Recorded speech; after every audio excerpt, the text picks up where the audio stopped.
Pour les hommes soumis, souvent ils seront parfois nus, parfois torse nu, parfois avec des harnais, ou pour les personnes pratiquant donc le pet play, donc le jeu de l'animalisation entre guillemets de la personne, par exemple un masque de chien ou ces choses-là. Eh bien bonjour, je m'appelle Brocélian Nausicaa et je suis pratiquante du BDSM depuis maintenant presque 2 ans. Première question. Alors, quel est ton nom de soumise et ton nom de dominatrice? Mon nom de soumise, je suis Debbie Hailey dans le milieu BDSM en tant que soumise. Donc Debbie puisque mon 3e prénom est Déborah. Donc déjà il y avait déjà un petit peu une connexion entre moi dans la vie de tous les jours et ma personne de soumise. Et il y a aussi un petit clin d'œil très éloigné mais quand même qui est là, un personnage de fiction que j'aime énormément qui est Debbie Jelinski dans la famille Addams. Donc les valeurs de la famille Addams, donc je sais pas si vous avez vu le film, mais c'est on va dire la pseudo babysitter qui en fait est une sacrée veuve noire et elle a un côté très pas la Harley Quinn parce que c'est pas vraiment ça, mais un côté très fou, très chic, voilà, je sais pas, j'aime beaucoup ce personnage, ça a été vraiment l'un de mes personnages préférés dans l'histoire de la fiction, donc du coup j'ai voulu un peu lui rendre hommage avec ce nom là. Et puis Hailey parce que c'est associé à Pamela Hailey, donc qui est le vrai nom de mon personnage pour le préféré dans toute l'histoire de la fiction, qui est Poison Ivy, donc l'une des nombreuses antagonistes de Batman, pour lequel je m'identifie énormément, donc le clin d'œil était tout trouvé. Et pour mon nom de dominatrice, ce n'est pas moi qui l'ai choisi pour le coup, ça a été mon maître, donc avec d'autres personnes de mon entourage qui ont approuvé ce nom-là. Je ne le porte pas encore en tant que tel, je le porterai quand je me sentirai prête à être vraiment dominatrice, on va dire officialisée, mais ce n'est autre que Lady Poison. Et là, inutile d'expliquer. Qu'est-ce que la domination ou soumission dans la pratique du BDSM? C'est un duo complémentaire. Entre domination et soumission, ce sont 2 choses qui se complètent énormément. Un dominant ou une dominatrice se reconnaît de suite. Souvent, ça va être des longs manteaux, des beaux corsets, des cuissardes, des hauts talons pour les femmes, une tenue très classe et très chic, très élégante pour les hommes. Pour les hommes soumis, souvent, ils seront parfois nus, parfois torse nu, parfois avec des harnais, ou pour les personnes pratiquant donc le pet play, donc le jeu de l'animalisation entre guillemets de la personne, par exemple un masque de chien ou ces choses-là. Les soumises, on les reconnaît de suite de par la laisse qu'ils portent et le collier. J'ai envie de dire que c'est même l'accessoire primordial pour la personne soumise. En général on la reconnaît puisque souvent la personne soumise est souvent à genoux, porte une laisse, le collier et en général une jolie petite tenue qui est assortie avec, enfin voilà. Après ça dépend aussi, il y a beaucoup de dominants et de soumis qui cultivent aussi leur aspect esthétique, donc on peut trouver de tout. C'est ça qui est beau. La domination, c'est surtout énormément de responsabilité.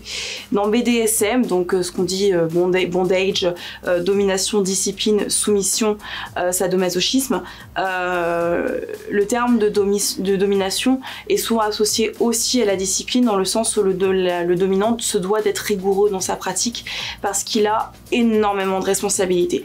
Contrairement à ce qu'on croit dans le milieu BDSM ou même dans la relation BDSM, une personne soumise, ce n'est pas spécialement la personne que l'on croit, et généralement dans un duo SM, c'est surtout la personne soumise qui contrôle et qui a le pouvoir sur la relation.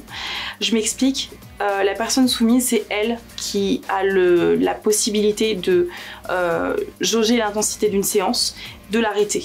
Et c'est elle qui va être vraiment la personne qui va donner un rythme à une séance. La personne dominante, elle, effectivement, est celle qui gère le cadre du jeu, certes, mais elle a surtout un grand travail de responsabilité. Et je vais citer une phrase un peu geek, mais un grand pouvoir implique de grandes responsabilités. Je sais que ça en énerve beaucoup, mais c'est pourtant la réalité. Domination, c'est responsabilité, bienveillance, écoute. Soumission, c'est lâcher prise. C'est s'adonner justement à des pratiques peu conventionnelles et s'échapper d'un cadre quotidien et faire un don de soi. Voilà. Comment est né ce désir? Alors, je ne sais pas trop. À vrai dire, je n'ai absolument aucune explication sur le pourquoi je suis comme ça. Je sais que ma sexualité a été rythmée, malheureusement, par la pornographie. Dans le sens où, effectivement, j'ai un petit peu... j'ai même très vite fait le lien entre la sexualité dans la réalité et la pornographie. Et c'est quelque chose qui m'a beaucoup porté préjudice dans la vie. Mais je sais que par exemple, les premiers films porno que j'ai pu regarder ont été des pornos basés sur le bondage et sur le SM, et c'est quelque chose qui m'a fascinée, parfois dans le mauvais sens que dans le bon sens en fait. J'ai eu, comme beaucoup de gens, un phénomène de rejet vis-à-vis de ces pratiques-là, mais pour autant elles me fascinaient et elles m'intéressaient en fait. Et je pense qu'aujourd'hui, le fait que j'y sois, je pense que c'est peut-être une continuité logique, je ne sais pas. Alors, peux-tu nous raconter la première fois en tant que dominatrice et première fois en soumise? Alors évidemment, la première fois en soumise, ça s'est bien passé. Mais alors si vous saviez comment j'ai failli claquer la porte, parce que c'est pas évident d'accepter de se soumettre à quelqu'un. Il faut avoir une grande confiance en la personne. C'est se mettre encore plus à nu qu'on ne l'est déjà et accepter la douleur. En fait, je pense que c'est le plus compliqué, c'est appréhender la douleur, parce que vraiment, quand on n'a pas l'habitude de recevoir des coups, la première fois peut être très impressionnante. Et moi, je sais que ça s'est pas très bien passé, dans le sens où j'étais persuadée que j'allais pas du tout m'épanouir là-dedans, parce que je n'y trouvais absolument aucun plaisir. Mais quand on commence, j'ai envie de dire, la première fois en tant que soumise, c'est comme une première fois sexuelle. C'est exactement la même chose. Pour moi, ça a été une découverte. J'ai des choses que j'ai appréciées, d'autres moins. Et au fur et à mesure du temps, j'ai appris à, à plus supporter la douleur et à prendre de plus en plus confiance en moi et à de plus en plus lâcher prise. Je vous cache pas que ça a été compliqué et que je me suis dit je vais claquer la porte, je vais partir, parce que j'y arriverai pas quoi, j'y arriverai pas. Et au final, je suis là à vous en parler. Et en tant que dominatrice, alors écoutez, ça s'est passé il y a pas si longtemps que ça, c'est très récent dans le temps. Et c'est absolument magique, vraiment. Enfin, moi, je n'ai pas du tout envie d'avoir l'image de la froide castratrice qui porte des cuissards. Enfin, j'adore les cuissards, non, c'est pas le souci. Mais en mode qui claque le fouet, en mode vas-y maintenant à genoux et fais ton truc. Non, non. Moi, j'ai vraiment envie d'avoir une carrure, un charisme en tant que domina qui soit vraiment dans la tendresse, dans l'écoute, dans l'attention de l'autre. Et vraiment, vraiment avec beaucoup de douceur, mais fermeté, certes. Mais avec l'idée d'être à 100% dans la réalisation des désirs de l'autre. Moi, c'est ce qui me plaît. Et en tant que dominatrice, oui, il y a forcément ce petit côté, voilà, c'est moi qui ai le contrôle, enfin, ça flatte, voilà. Mais c'est pas anodin. Pour une personne comme moi qui apprécie beaucoup la soumission, surtout la soumission, arriver à prendre le dessus et à être vraiment dominante, à dominer quelqu'un, c'est pas évident. Mais j'ai adoré ça. Et c'est justement ça qui est impressionnant dans ce milieu-là, c'est que parfois, souvent, la plupart des gens se disent « Ouais, non, mais moi, je serai jamais soumise, je serai jamais soumise. Moi, j'ai un putain de caractère, je suis dominant, je suis dominante. » Et au final, on se rend compte que les masques qu'on se met sur le visage ne sont pas forcément le reflet de la réalité. Et moi, je sais qu'à la base, il y a encore 2 ans de ça, on m'aurait dit que j'aurais fait une séance de domination sur un homme, mais jamais de la vie, jamais. Et au final, avec le temps, j'ai appris à aimer ça. Et c'est venu. Et c'est en fait plus vous allez pratiquer, plus vous allez explorer votre personnalité, aussi bien dans les aspects les plus sombres que dans les plus éclairés, que vous allez vraiment vous faire une idée de ce que vous êtes vraiment. Vous ne pouvez pas partir avec des a priori en disant « je suis comme ça » ou « je suis comme ça ». C'est une constante évolution. Est-ce que tu changes de rôle en fonction de tes envies ou des personnes que tu as en face de toi? Non.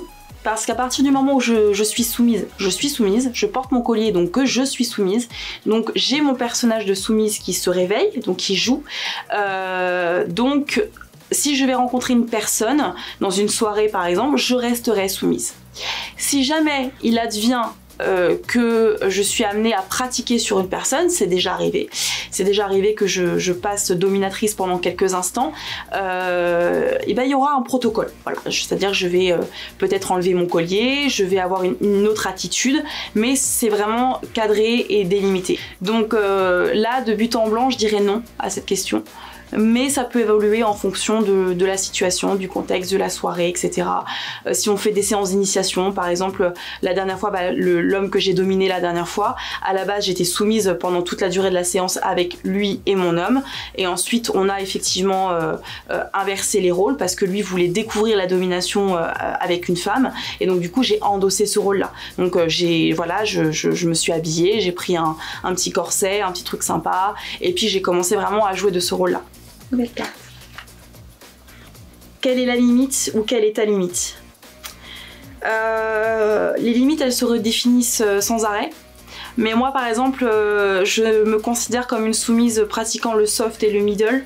Donc par exemple tout ce qui est trop hard, je n'irai pas, je ne pratique pas le sang, je ne pratique pas l'urophilie, ni la scatophilie, ni toutes les choses, voilà, tout ce qui est, oui, nécrophilie, pédophilie, zoophilie, ces choses-là, c'est hors de question. Donc j'ai envie de dire que la limite, ça va être... où est la réelle souffrance physique en fait. Pour le coup, paradoxalement, je ne suis pas masochiste. Comme je viens de le dire, je suis dans le soft, je suis dans le middle. Donc j'ai une intensité de coup, j'ai mon propre seuil de résistance à la douleur. Je suis plus dans l'humiliation. Maintenant, voilà, la limite, ça va être de me respecter, bien évidemment, en tant que personne, parce que c'est important. Et la souffrance physique pure et dure, et tout ce que je vous ai cité précédemment. Est-ce que c'est déjà allé trop loin pour toi et comment stopper? Oui, parce que j'ai envie de te dire que malheureusement, comme beaucoup de choses, parfois on est obligé de tâter la limite pour savoir où elle est. C'est un peu horrible, mais souvent la vie fonctionne comme ça. Évidemment qu'il y a eu des moments où j'ai eu plus mal que d'autres. Il y a eu des moments qui ont été durs, surtout si on est un peu fatigué ou si on est un petit peu envahi de problèmes et qu'on est trop focus sur certaines choses. Donc du coup on a du mal à lâcher prise. Et comment stopper? Et dans le BDSM il y a quelque chose de primordial pour les personnes soumises. C'est ce qu'on appelle un safe word. Donc on peut en avoir un ou deux. Par exemple, moi je sais que j'en ai deux. L'équivalent de jaune pour moi, donc qui veut dire ralentir en termes d'intensité, ça va être cerisier pour moi. Et pour le côté vraiment rouge, en mode on arrête, c'est plus possible, faut qu'on arrête, qu'on stoppe, c'est rose pour moi. Ces mots-là me permettent justement de garder le contrôle de la séance. Alors je vous avoue que je n'ai jamais eu encore à les dire, ces mots-là, parce que justement j'ai la chance d'avoir un maître qui est à l'écoute, qui me connaît, qui comprend mes réactions physiques sans même que je parle, et qui va du coup s'adapter en fonction de comment je vais réagir corporellement et physiquement. Et je n'ai pas besoin d'utiliser des safe words. Ils sont là parce que c'est important, c'est même obligatoire dans une relation DS, parce que c'est des mots qui rassurent et qui permettent de stopper la séance. Alors... Est-ce que la notoriété de films comme 50 Shades of Grey a encouragé ces pratiques? Ah là là là là, j'adore, je voulais qu'on me la pose cette question. Alors ça va être très... je suis vraiment désolée pour la communauté BDSM, et je suis tombée dans le BDSM grâce à 50 nuances degrés. À l'époque j'étais libertine et je fréquentais beaucoup de clubs libertins, et 50 nuances degrés ont été des bouquins et des films qui m'ont suivi un petit peu dans cette aventure de libertinage. Et en fait je me rends compte avec la pratique pure et dure du BDSM maintenant qu'en fait ce bouquin, et je suis vraiment désolée, mais est un ramassis de conneries, mais vraiment. Je suis assez perplexe quant au message que donne ce bouquin et ces films sur le BDSM. Le BDSM, quand on analyse bien 50 nuances degrés, est associé à quelque chose de presque malsain, en fait. Et la manière qu'a par exemple Christian Grey d'entretenir sa relation DS avec Anastasia Steele dans le film et dans les livres aussi, est vraiment malsaine. Mais vraiment malsaine. C'est cette espèce d'apologie du contrôle freak, parce que clairement Christian Grey est un contrôle freak. C'est vraiment quelque chose qui moi me met profondément mal à l'aise avec le recul. Mais je vais nuancer quand même ce que je dis, parce que je sais de quoi je parle. Tout le monde n'est pas calé sur le BDSM, tout le monde ne connaît pas les protocoles. Malheureusement, tout le monde est bardé de clichés et de représentations sur le milieu, et donc forcément, ça ne donne jamais rien de bon. Donc j'ai envie de dire que c'est à nous, en tant que pratiquants du BDSM, d'essayer de faire de la pédagogie auprès des personnes qui associent 50 nuances degrés au BDSM pur. Comment commencer la domination ou soumission? La soumission, j'ai envie de dire, par désir, voilà, trouver déjà quelqu'un qui est de confiance, qui saura vous apporter quelque chose de bénéfique, quelqu'un qui va parler, qui va discuter énormément avec vous. Donc déjà, c'est primordial. Et pour la domination, il y a deux écoles. Il y a des personnes qui sont persuadées d'être forcément dominantes, qui ne veulent pas passer par la case soumission parce qu'ils sont persuadés d'être dominants. Pourquoi pas ? Simplement dire à cette personne qu'elle va devoir avoir double responsabilité et beaucoup plus de rigueur dans la manière d'apprendre, justement, puisqu'elle n'a pas l'autre version du BDSM qui est la soumission. Moi, je pense que tu peux faire un très très bon dominant si tu as déjà passé par la case soumission parce que tu connais l'impact qu'ont tes coups, puisque tu les as toi-même subis. Pour moi, c'est logique. Et pour moi, si je commence la domination, c'est parce que j'ai été soumise moi-même. Donc je sais ce que ça fait. Et je pense que j'aurai un rapport beaucoup plus empathique avec la personne que je soumettrai qu'une personne qui n'a jamais pratiqué la soumission. Ça, j'en suis persuadée. Ça ne tient qu'à moi, mais j'y crois dur comme fer. C'est quoi la pire soirée de BDSM que tu aies vécue ? Je n'ai jamais vécu de soirée BDSM horrible ou qui m'a marqué négativement. Je me souviens juste qu'il y a eu une soirée qu'on appelle un munch and play, donc c'est surtout une espèce de masterclass où il y a un thème, par exemple ça va être le martinet ou ça va être tel ou tel instrument et on va nous apprendre comment utiliser cet instrument-là, le pourquoi, son historique, etc. C'est très intéressant. Donc le tout avec un petit buffet, avec jeu, etc. Et je me souviens que ça a été très difficile pour moi, c'était parmi mes premières soirées et ça a été très compliqué parce que je me suis retrouvée avec des filles donc soumises, qui ont pratiqué avant moi et je les ai vues pratiquer avec leur maître et j'ai ressenti un profond sentiment de pas de jalousie mais d'envie parce que je les voyais recevoir tous ces coups avec tellement de panache, avec tellement de grâce et je me suis dit purée mais je serais jamais capable de faire pareil qu'elle et je suis rentrée dans une espèce de compétition avec moi-même qui m'a fait perdre complètement les pédales. J'ai eu une crise de larmes ce soir-là. Mon maître était complètement désarçonné et presque même en colère parce qu'il voyait que tous ces efforts qu'il avait mis en place pour essayer de me faire prendre confiance en moi c'était un petit peu envolé en fumée. Donc ouais, c'était pas agréable en fait. Je crois que c'est vraiment le souvenir dans mon histoire BDSM qui m'a le plus marqué, qui m'a le plus fait du mal en fait. Et heureusement c'est à peu près passé aujourd'hui. À peu près. J'y travaille. Si tu as un crush pour une personne qui n'est pas dans cette pratique de domination et soumission, est-ce que tu peux imaginer construire quelque chose avec lui ou elle? Oui. Oui, absolument. Et puis, qui sait, avec le temps, avec la communication, avec... oui, si je raconte mes histoires, je peux très bien inspirer la personne et lui donner envie de découvrir ça. Pourquoi pas? Il y a des choses qui évoluent, qui changent. Après, si la personne ne veut vraiment pas pratiquer le BDSM, oui, il va peut-être me manquer quelque chose, mais c'est pas un but en soi. Et comme je viens de le dire, tout le monde peut changer et je pense que je peux parvenir à faire prendre goût à cette pratique à cette personne. Pourquoi pas? Pourquoi pas? Mais ce n'est pour moi en aucun cas un critère. Après, c'est vrai que avec le temps, j'ai de plus en plus du mal avec ce qu'on appelle le vanille, donc ce qui est la relation strictement sexuelle et rien de plus à côté. Mais pourquoi pas? Pourquoi pas? Je me mets pas trop de limites. Dernière petite question du coup, qu'est-ce que tu nous conseillerais pour se documenter sur la domination et soumission dans le BDSM? S'il y a bien, par exemple, un ouvrage que je ne peux que recommander pour comprendre un peu comment ça fonctionne, c'est la bande dessinée Sunstone, qui est absolument extraordinaire.